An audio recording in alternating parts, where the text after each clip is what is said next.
Ici Marjorie April, voici Classe économique.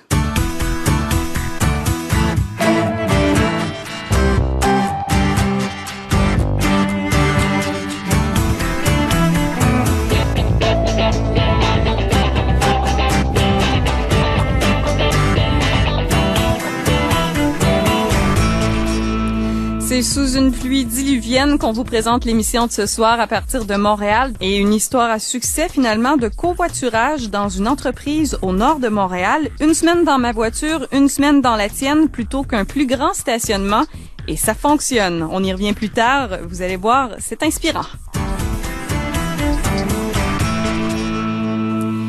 Les embouteillages, le prix de l'essence, les routes en réparation, ce sont certainement des inconvénients que vous connaissez en tant qu'automobiliste. Parmi les solutions qu'on tente d'apporter pour rendre le transport plus efficace, le rendre plus agréable aussi, on trouve bien sûr le covoiturage.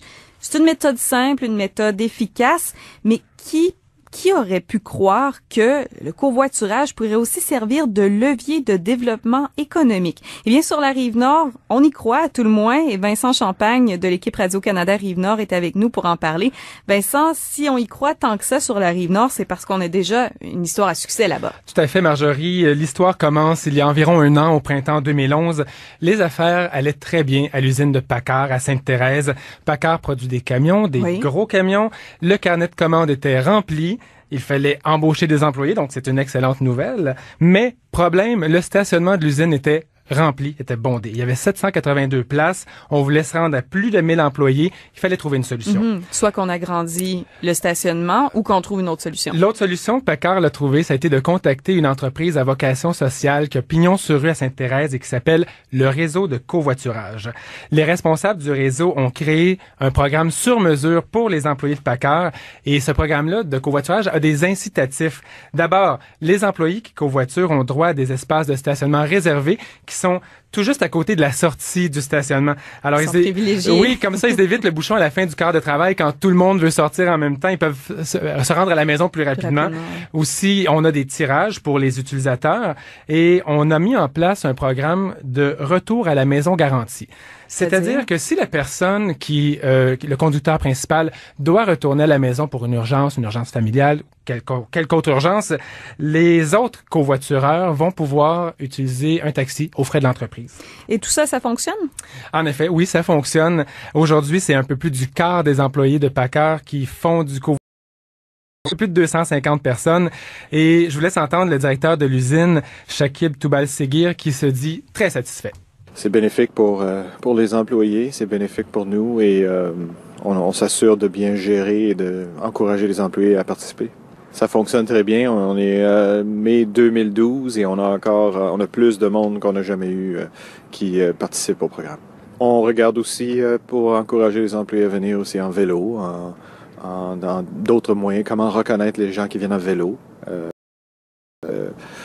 Oui, on va continuer à s'assurer de la bonne participation là, dans le programme. Alors, le vélo, ça, c'est une prochaine étape. En attendant, on peut déjà chiffrer les économies réalisées par le covoiturage. Selon le réseau, chaque employé de Paccar qui covoiture a économisé en moyenne, imaginez-vous, Marjorie, 3 524 $ en un an. C'est quand même beaucoup d'argent. Tout à fait. Et ça, c'est sans parler de la réduction des gaz à effet de serre. C'est bon aussi pour l'écologie. Une histoire à succès, donc, et qui en inspire d'autres, on dirait, parce que ce matin, vous êtes allé au lancement d'un programme de covoiturage pour toute la région de la MRC Thérèse de Blainville. Exactement. C'est un programme qui est l'initiative de la Société de développement économique Thérèse de Blainville, la SODET. Et l'idée, c'est de promouvoir le covoiturage auprès des entreprises de la région. On veut répondre à plusieurs problèmes. La congestion routière, ce n'est pas le moindre, mais ce n'est pas tout. Je vous laisse entendre Charles Leborgne, c'est le directeur général de la SODET. Sur notre territoire, dans les Basses-Laurentides, de moins en moins, on a de moins en moins de terrains industriels disponibles pour accueillir les entreprises. Les entreprises, pour pouvoir s'agrandir, ont besoin d'espace. Et parmi ces espaces-là, il y a le stationnement. Alors, si les entreprises, comme une entreprise comme Paccar, qui a 1000 employés, s'il y en a 250 qui l'utilisent, c'est 250 cases de stationnement en moins.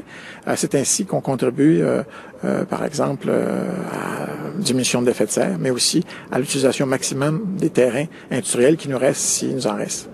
Monsieur Leborgne pense également qu'un bon programme de covoiturage pourrait attirer des entreprises dans la région. Ah, ça, c'est intéressant. Et comment ça va fonctionner, ce programme, concrètement? Alors, le réseau de covoiturage va fournir sa plateforme web, ses services conseils, ses trousses d'informations. Ils vont faire beaucoup de promotions. On espère qu'à l'instar de PACCAR, d'autres entreprises vont se lancer dans le covoiturage. Le projet est doté d'une enveloppe de 80 000 $. La moitié provient du ministère du Développement économique, de l'Innovation et de l'Exportation du Québec. Et on peut consulter le site web à l'adresse www.rive-nord.covoiturage.ca. Et donc, on aura plus d'informations, j'imagine, sur ce site. Les gens peuvent consulter les offres. Il faut dire que si vous habitez pas sur la Rive-Nord, vous pouvez également aller tout simplement au www.covoiturage.ca. Et c'est important de le dire, c'est un service qui est gratuit pour les usagers, du moins. Vincent Champagne, merci. Je vous